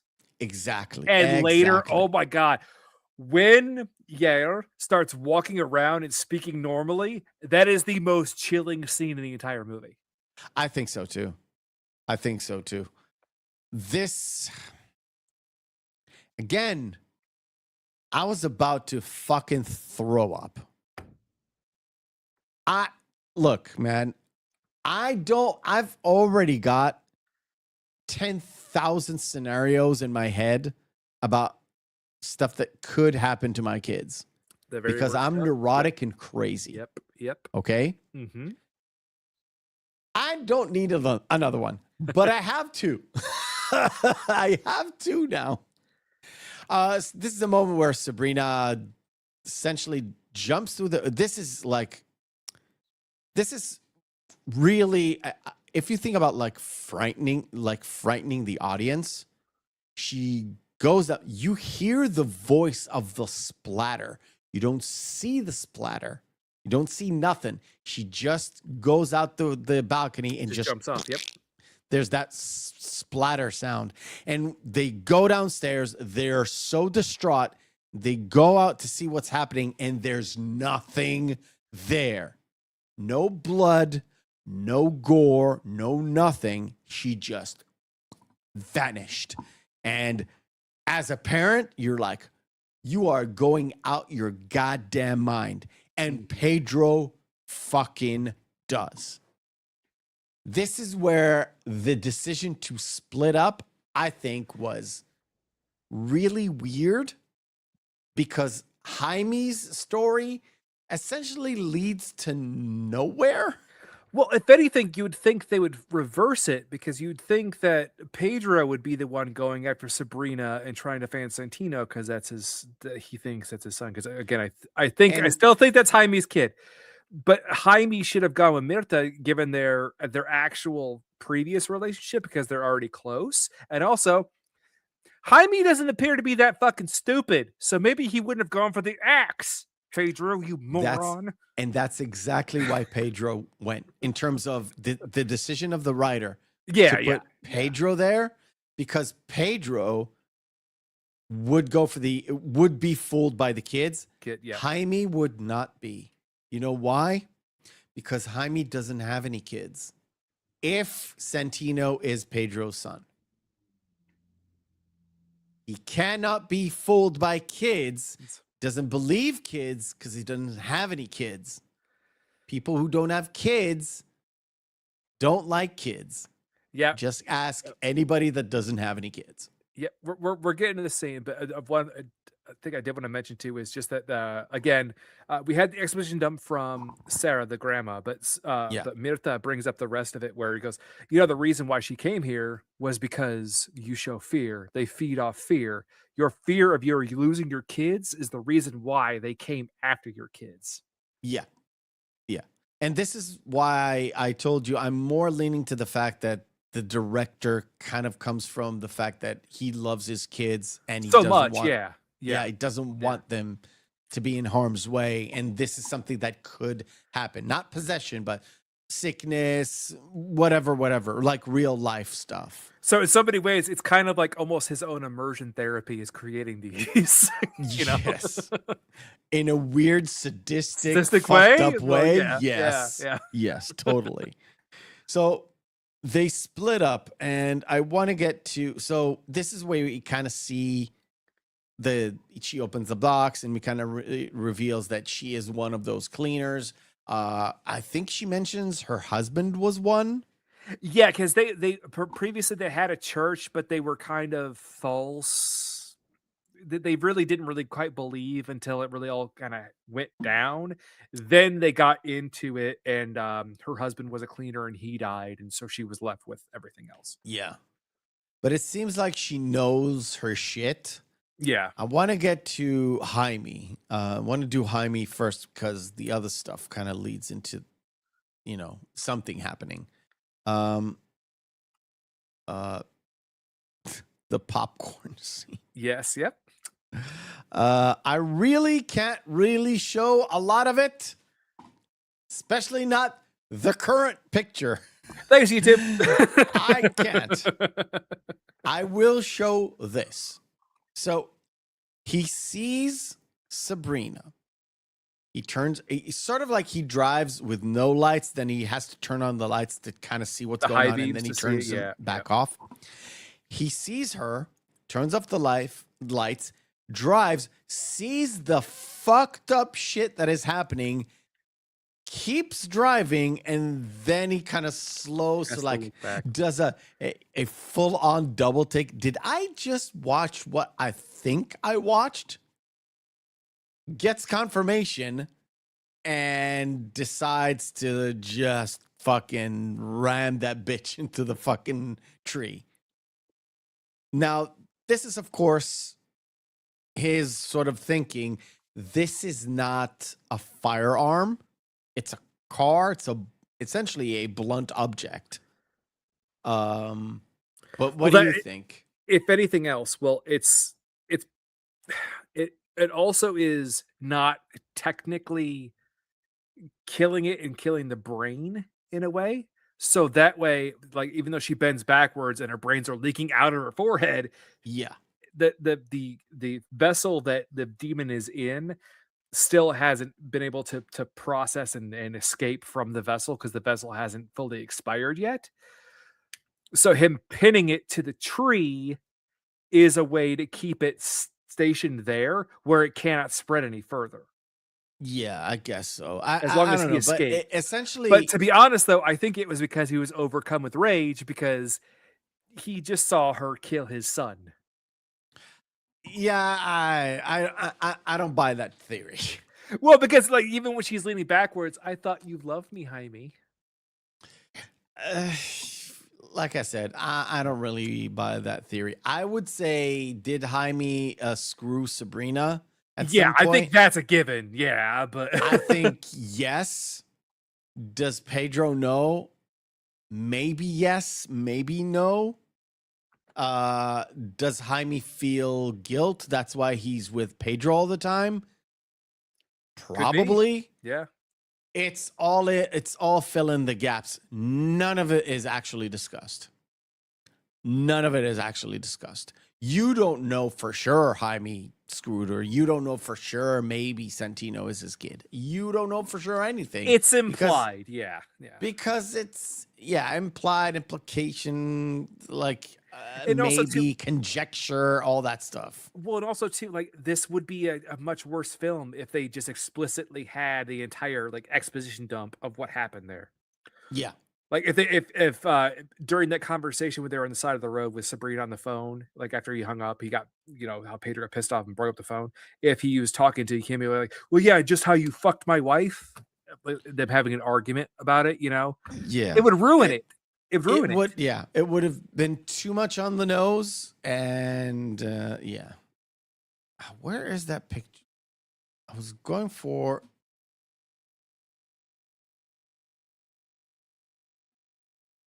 There we go.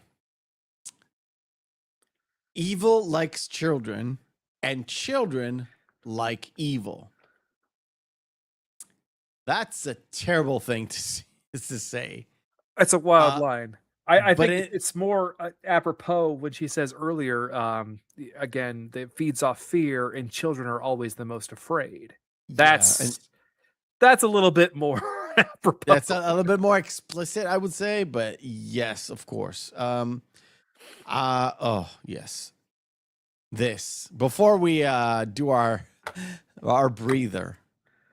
Oh boy, yeah. Javier walking like, oh, by the way, I'm just cold. I'd like a warm cup of tea, and grabbing the blanket. It's like, you've never walked like that, and also she's never heard him talk ever. Yeah. The only one that seems to communicate with him is Pedro for some reason, because you don't see Sabrina talk to him at all. I was like, yeah, that grandma's dead. Yeah. I didn't expect him to eat her. But that grandma, as soon as he walked through the door talking. Well, in a way, it was already sort of a given what would have happened with Sabrina and Santino.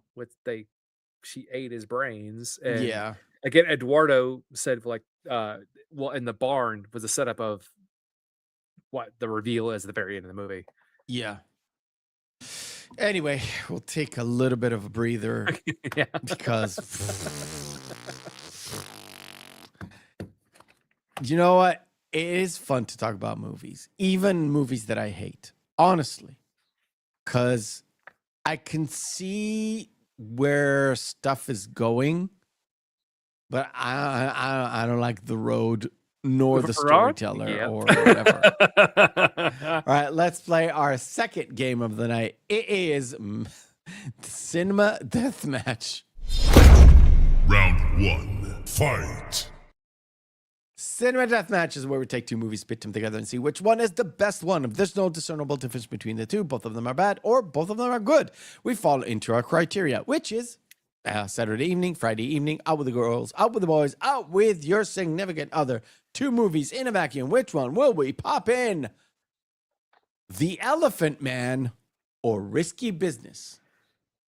Da na na na na na na na. Oh, wait. The slide. Yep.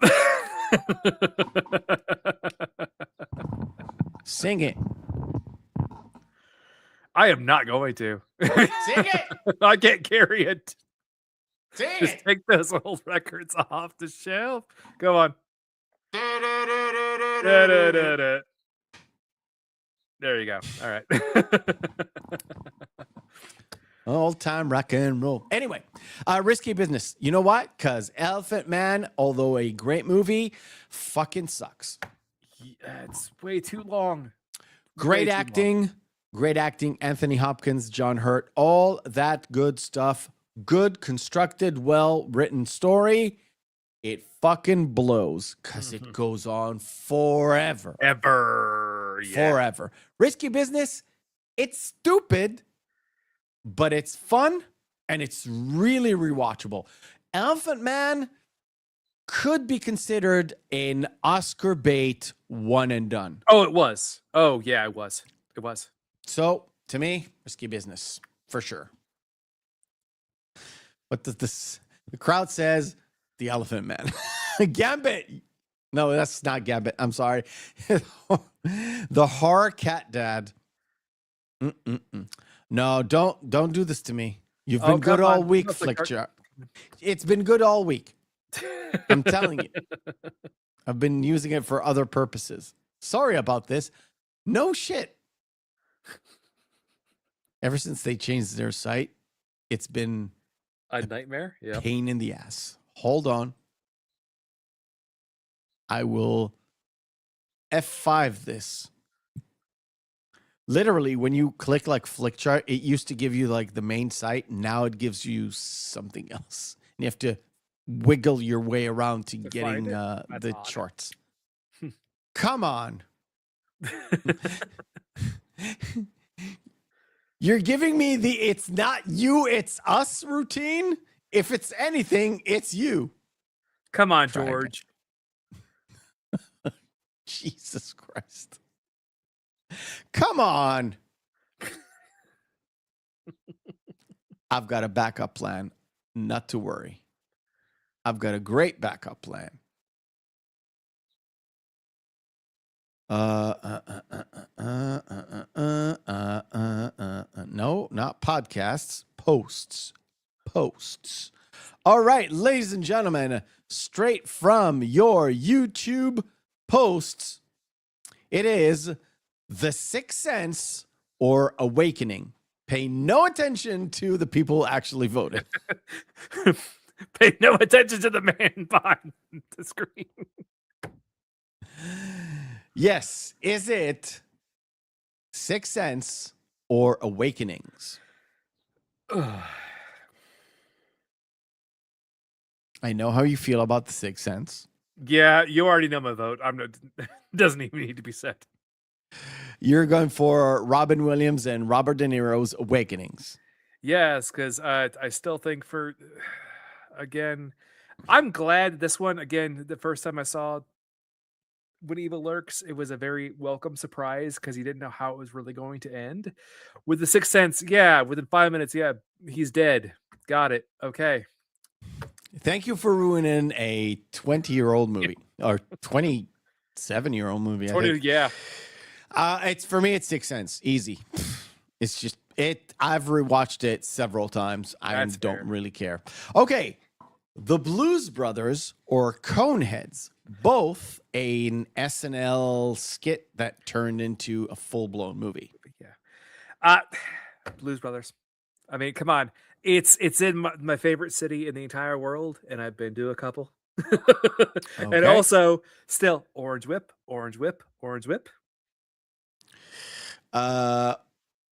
White toast with nothing on it. Dry. Jesus. Or 4 chickens and a Coke. You mean 4 pieces? No, 4 whole chickens and a Coke.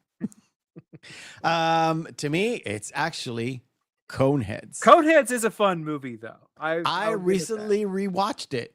It's fucking great. I forgot David Spade is in this. And you know what? He plays the same part he does in Tommy Boy. Yeah. Also, come on, Chris Farley. Oh yeah. Yeah. Chris Farley is great in it. He is less Chris Farley-ish. He's still the lovable. Sorry, he's still the lovable buffoon, though. That's Chris Farley. For sure. Yeah. Oh yeah. The line about I've only seen 2 women who can do that. You and my mom with the food. Yep. It's classic. I love the music in Blues Brothers. I don't like the movie on the whole. I appreciate that's fair how groundbreaking it is, but for me it's the Coneheads. Next. Ghost Dog or Falling Down? It's too easy. Falling Down. That movie is fantastic. Like I said, don't look at the actual percentages. I know, but if even we reviewed that, I would watch Falling Down any day of the week. You know why I picked those two to pit against each other? It's the vigilante aspect of it. I think more people should go watch Ghost Dog, but Falling Down is hands fucking down, the better movie. Yeah. Plus, it's more rewatchable. Plus, you can talk about the meanings of it endlessly. Yeah. Next, American Hustle or The People versus Larry Flint.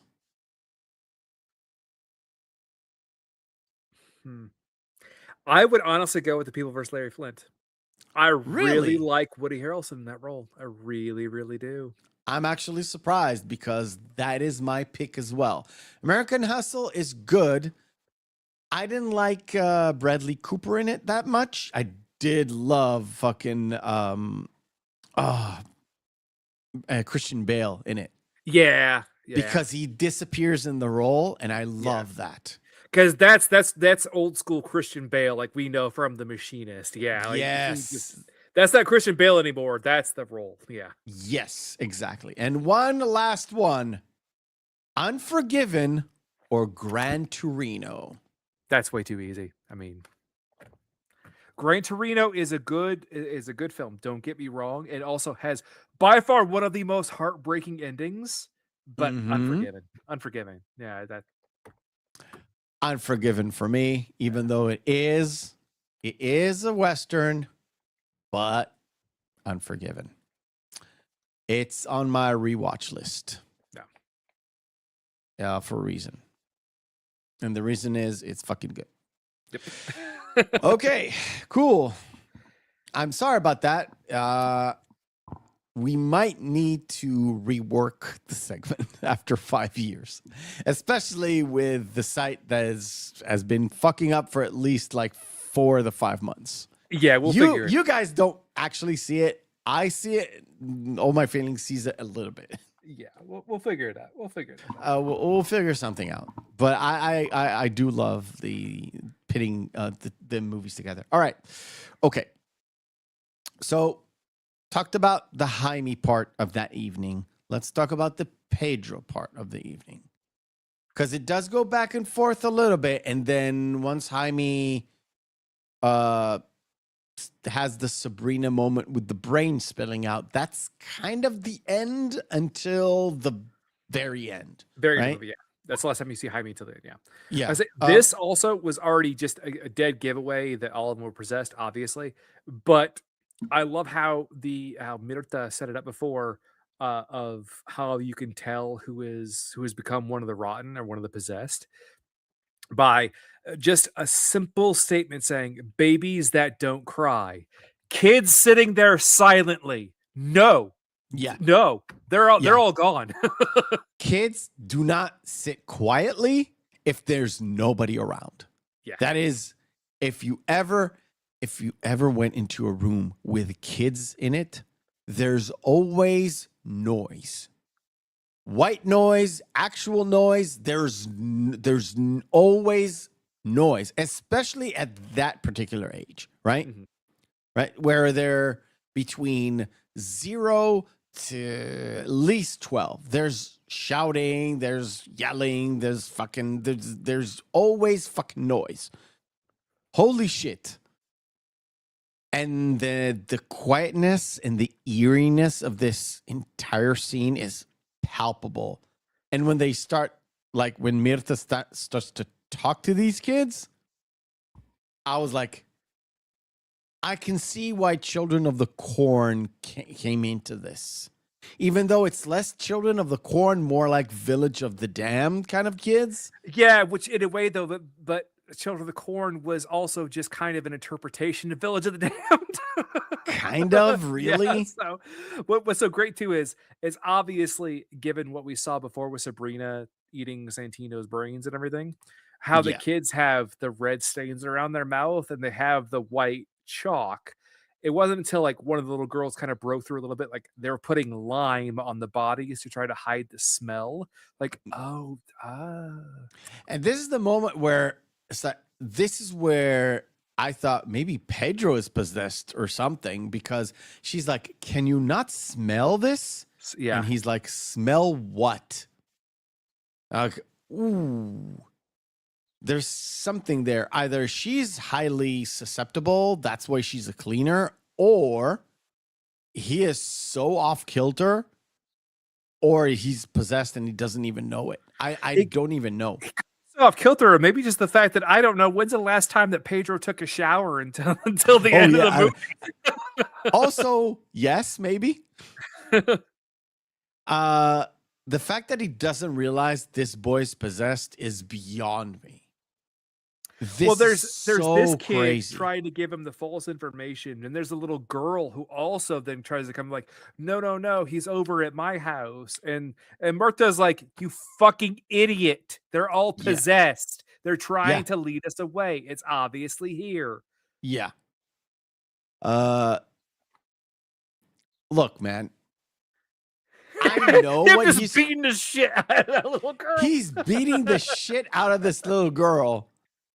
You don't see it. You only like see hit like from her POV.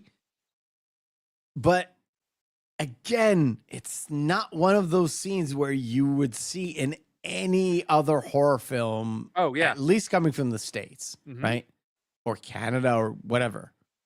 This is not an A24 production. Fuck no. But because Demián,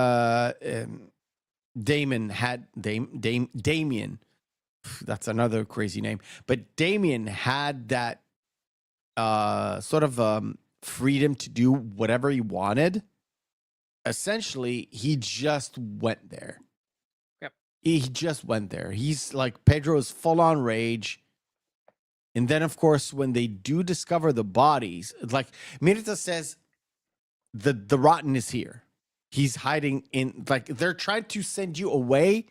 That only means the rotten is here. Yep. And we have to deal with him.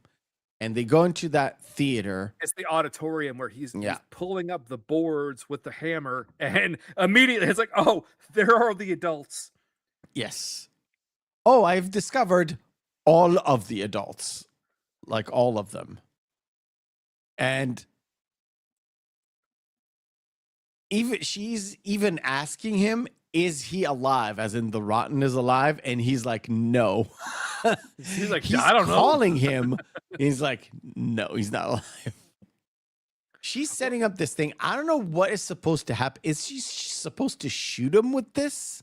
Yeah, because it looked like before there was a little kind of sketch where it shows him. It looking like they're almost using an astrolabe in a way, or like a sextant, with the way the light kind of shines down. I don't know how it works, because they never really show it, but looks like how it's set up. So it looks like it's something that's going to project something outward, but it has to be fully visible in order to hit it. But also, remember, it kind of looks Uriel like also weighs like at least about 400 to 500 pounds at this point. Oh, yeah. They've already established the fact that he is not just looking heavy, he is heavy as fuck. And like I said, the middle part kind of looks like a cannon, and she loads it up with this harpoon thing, which is in the picture. Yeah. But it's also aimed up in the picture and not down, and she's trying to, I don't know, stab it with him. I don't even know what this contraption is supposed to be. But it really doesn't matter, because it's like he needs to free more boards, but he can't really do it as fast. I don't know what's the hurry. What the kids are just standing there looking at them. They're not trying to even interfere. And there's some sort of there's a feeling of a rush, as in if they don't do it now, something will happen like immediately.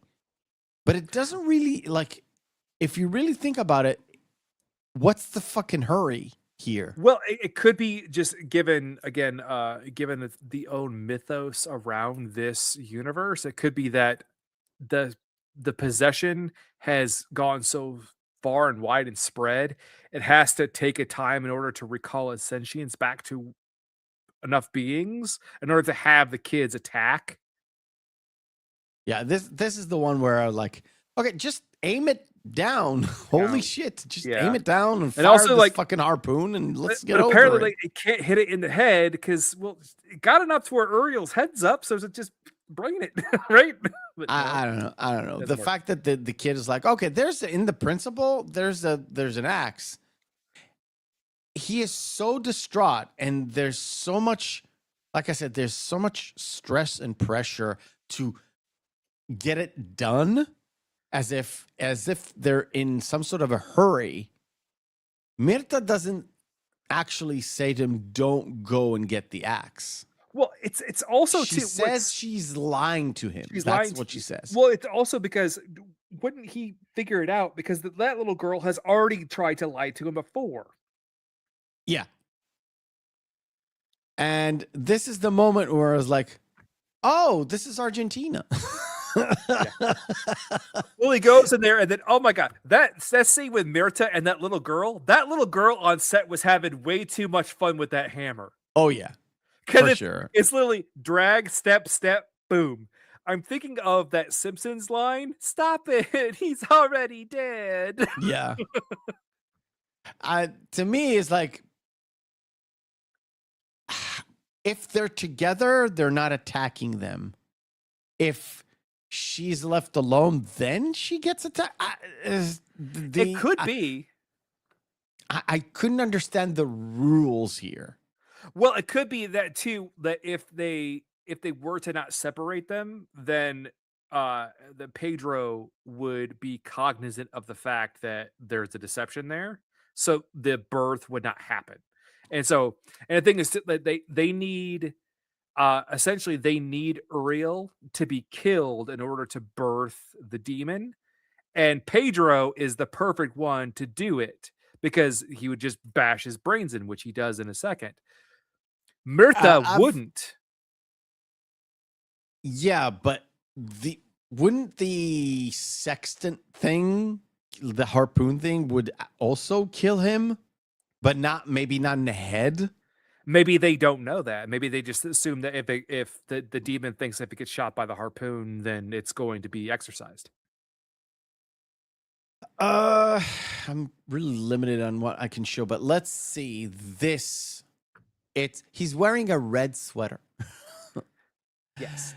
And he bashes Uriel in the head from pure rage, I would say. Yeah. If you want to call it the sin of I would wrath. say rage and frustration, really. Yeah. It's sort of like I came so close. I was like, Mirta's here. She knows how to clean this. But they killed her because of my mistake. So he just takes it out on Uriel, bashes his head, and of course, the devil child is born. The exact one thing that you did not want to do in this movie, it happened. Yeah. This is the moment where I was like, oh, this is not going to end well. And as they walk off, it's an interpretation of the drawing that Javier made in there, where there's just the one child that's in red with all the little children that are drawn in black with the sun rising. And it's the exact shot at the end there. Yeah. With the kids walking away. I don't think this is safe enough. Yeah. Yeah. It's exactly the same with the kids on the side and the one thinking the drawing, he was like, he's not red, but he's like orange, like the sun. Oh no, he's red because it's only in red and black. Yeah, it's like the horror cat dad said, it's the foreshadowing. Yep. And I was like, like I'm waiting to see that shot, and it happened. And by this point, I literally forgot about it and got reminded of it later on. Later, like in the afternoon when I was working on the research. It's like, I kind of missed it. I was like, I was waiting for the picture to materialize. And when this moment came, it really set my mind, because at this point I was so frustrated because it's like, you idiot. Yep. Pedro, you are a fucking idiot. Yep. And as a gift, the kid, the demon walks and just runs his fingers over the top of his forehead, and takes a shower, it marks he can't get it off, and in a way, it's the mark of the beast. Bark of the beast, exactly. Exactly. So we wanted to stay away from the Catholic thing, but we kind of left a few kind of remnants behind. And Jaime's like, he talks to what's his name? Eduardo. Yeah. He talks to him. Which I'm like, how did Eduardo get the gun back? They left the gun behind. That's so dumb. I know. There's a few things that are pretty dumb about this movie that don't make sense. Well, I mean, in a way, it is dumb, but also on the other side, it's pretty intelligent because you can't use guns against any of the rotten because it further spreads it. So it's like, No, but the kid was like, the kid is the kid that killed the cleaner because the infected was in his head. The voice in the head told me to do that, so I killed them. I ate them. I did the same with my mom. And the same thing happened to your mother. And you're like, oh no. And then, of course, cut to, and I will not show the disgusting parts. Coughing, and he coughs up just a little bit of hair, and then all the blood comes out, and the giant hairball, and then finally the necklace. The necklace. Mouth, which the actor who plays Javier, such an amazing job just with that look that he's still possessed. Because when the necklace falls out, he looks over at Pedro. Yeah. And it's like, oh God, that's perfect. Which tells me everything I suspected, or I can't really show everything. Yeah. Look. Which to me, I was like, yeah, he was possessed the whole time. Hey, but he finally got his ice cream. Again, the apple ice cream. This is, and then it's just literally Pedro falling to his knees and wailing, and then Jaime having the same realization and collapsing on the truck, and that's it. That's the movie. Evil wins. Yep. Evil fucking wins. Oh my God. Fuck this movie so much. Like I said, if we're there are some plot holes.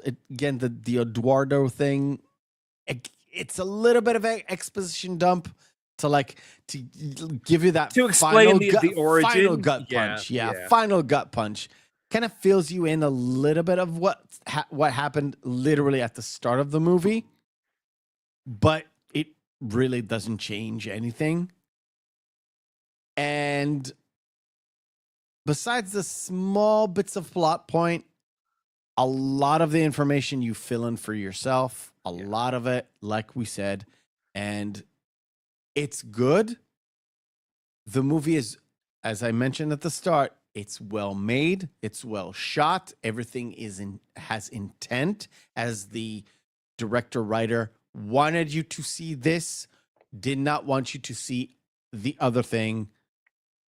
He wanted to be a horror film with lots of light rather than darkness, where the darkness kind of represents, the fear of the dark, the primordial fear of the dark, all that stuff. Yeah, in so many ways too. Like he's subverting all of your expectations of what you're expecting from a horror film, and as we discussed at the very beginning, again, this is subverting everything from what we know when it comes to possession horror films. Yes, and it throws so many curveballs when you're like, okay, you went there. And then you went there again, and then you did something else that I did not expect because you already went there. How can you go, oh shit, this happened? So many of these swerves and turns and messing with your mind and working on your stress levels, and you bring them really up and then really down and then really right back up. And it's a full-on roller coaster ride, and I get why people like this. I hate this. Can you see exactly why I wanted to put this film in this month specifically for you? Oh, buddy? yeah. This really falls into the category, to me at least, of one and done. I do not want to go back to this movie. I appreciated that I've watched this thing. I never want to see it ever again in my life. I knew it's exactly what was going to be your take from him. But I know he's gonna appreciate how the film was made, recognize it's a good film, be like, I never want to watch this again. I knew it. No. And let's talk about something that, just to tie everything up, okay? Mm-hmm. It did not bother me that I had to read subtitles, even though they were pretty quick, and let's just call it as it is. Spanish, in all its dialects and forms, is really fast. They talk really, really fast.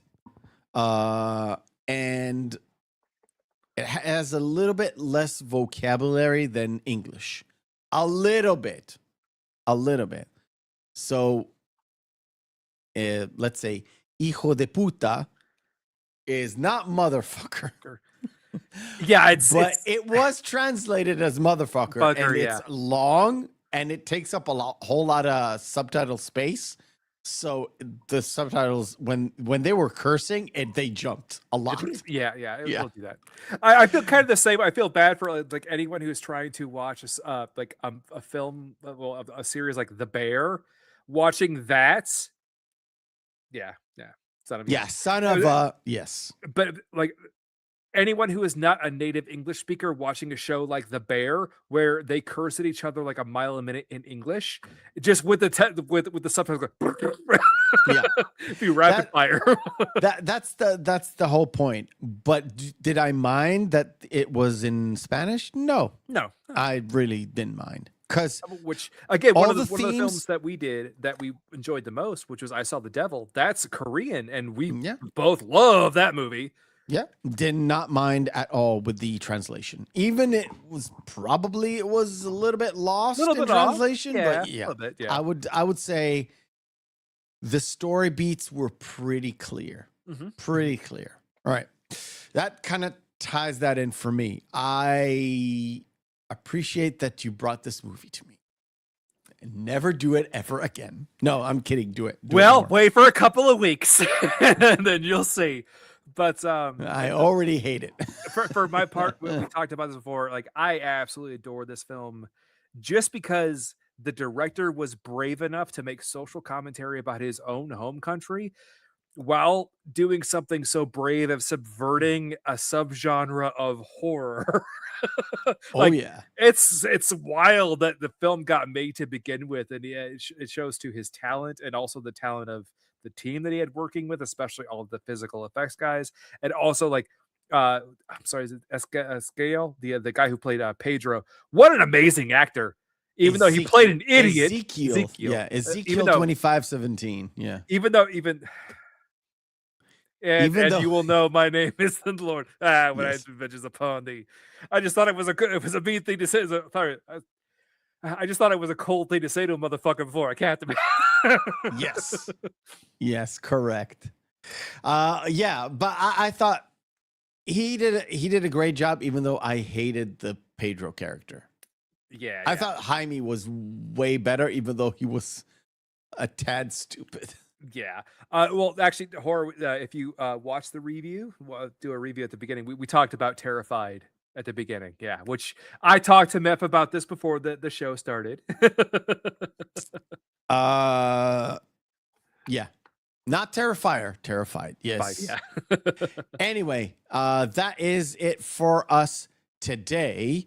Next week, it's gonna be one of those movies where it's a long one. It's a real long one. Not a bad movie, but oh boy, did I fucking hate it so goddamn much.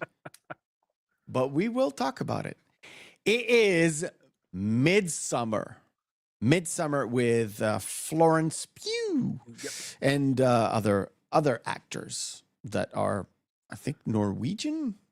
Is it Norwegian or Swedish? I think they're Swedish. Anyway, Midsummer next week.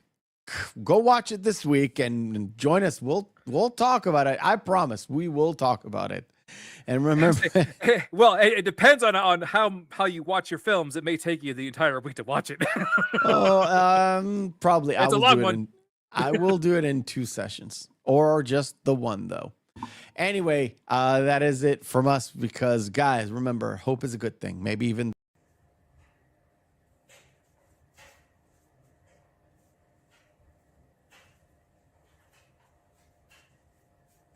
You're still here? It's over.